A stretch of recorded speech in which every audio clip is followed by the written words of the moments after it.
Thank you and welcome to the show today. The topic today is the African American music tradition, and we're fortunate to have with us to talk about the African American music tradition, Mr. Charles Dungy.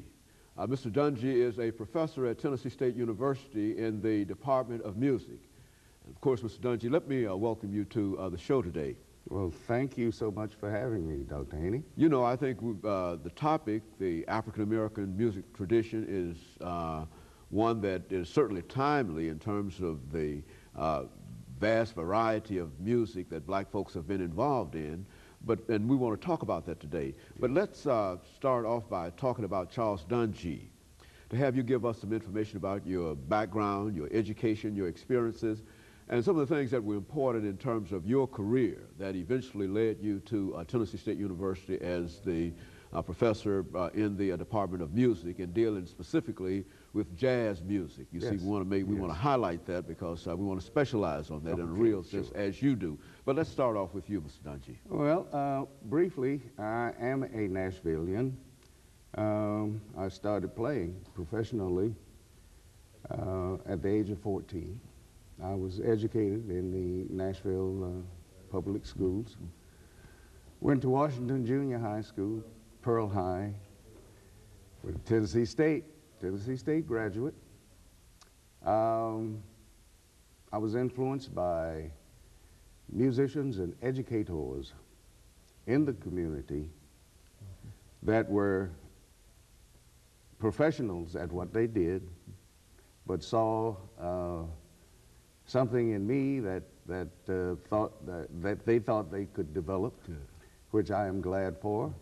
I was given the opportunity at the age of 14 to play with a professional band, Mr. Pullen, Donahue Pullen, who was a great contributor to the Nashville community in the area of music and education. He brought music to the parks, the public parks, Hadley Park in particular. Started that as being a yearly function. He also was instrumental in the early Tennessee State Collegiate organization. I was offered a voice scholarship to Fisk University by Mr. Work. Dr. Work thought I had a voice that was trainable. He's a famous one. Very famous educator and songwriter and a producer of marvelous things that this community enjoyed for so many years. I turned Dr. Work down, his offer, because I wanted to come to Tennessee State and study the bass. Now, one of Duke Ellington's premier bassists was James Blanton, Jimmy Blanton from Chattanooga, Tennessee. So I thought if Jimmy Blanton could come to Tennessee State, certainly it would be good enough for me, and maybe some of his marvelous talents could rub off and his spirit could give me the right notes. I'm glad I made the decision. I had wonderful training here through Dr. Smith, W.O. Smith, who was just coming on board when I came in as a freshman. I went on to study privately with George Zimmerman, who was on faculty at the Juilliard School. That's the music school of Columbia University in New York. My other experiences were with various principal basses with orchestras around the country, wherever I may be.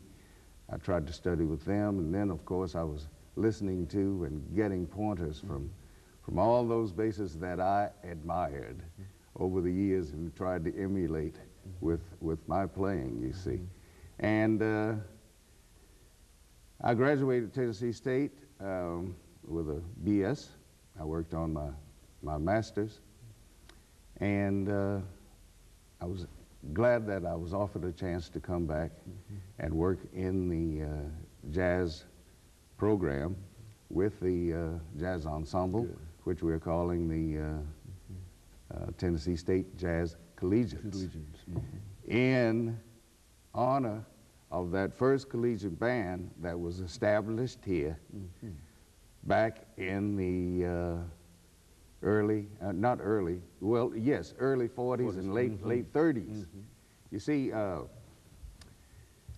President Davis, who was president at the time, approached Chick Chavis, J.D. Chavis, one of my old teachers and good friends. Well, Mr. Chavis was asked to just give us a band. We're a marching band and a band to perform at different functions, and that's what he did. He employed the services of some students that were here at Tennessee State. That group developed into the best collegiate organization in the country. It was voted the best band in 1939, the best jazz college band by the, I think it was the Pittsburgh Courier. As a result, the band was invited to go to New York and perform at Carnegie Hall. So we have quite a tradition there. And that's why I call our present jazz ensemble the Tennessee State Jazz Collegians. Yes, I think that's a very, very rich tradition, and these are things that we should hold on to. It gives our young people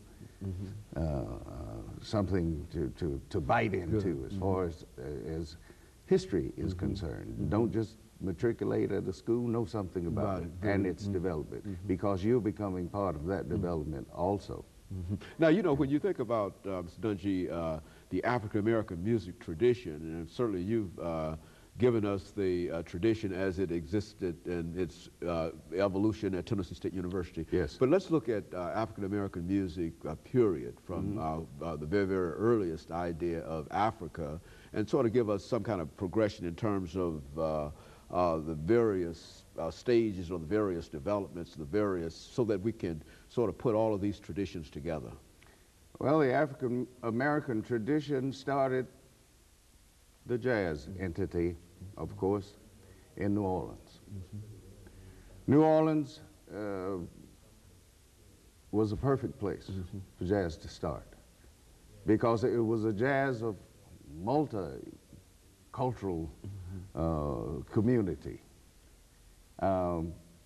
Africa supplied the drums, the rhythm. The Europeans supplied certain instruments, European development, form.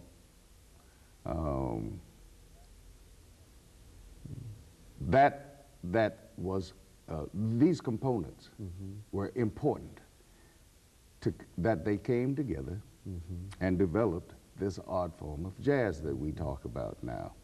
You know, let me interrupt here, Mr. Dungy. We've got about 20 seconds before our first commercial break. Okay. But I think that you will give us an opportunity when we come back to the second segment to go further into what you're saying about the evolution not only of jazz, but some of these other forms that all groups in America have, in one way or the other, contributed to, and I think that's essentially what we're saying. And of course, we'll be back with our audience following this short commercial break. Talking to Mr. Charles Dungy.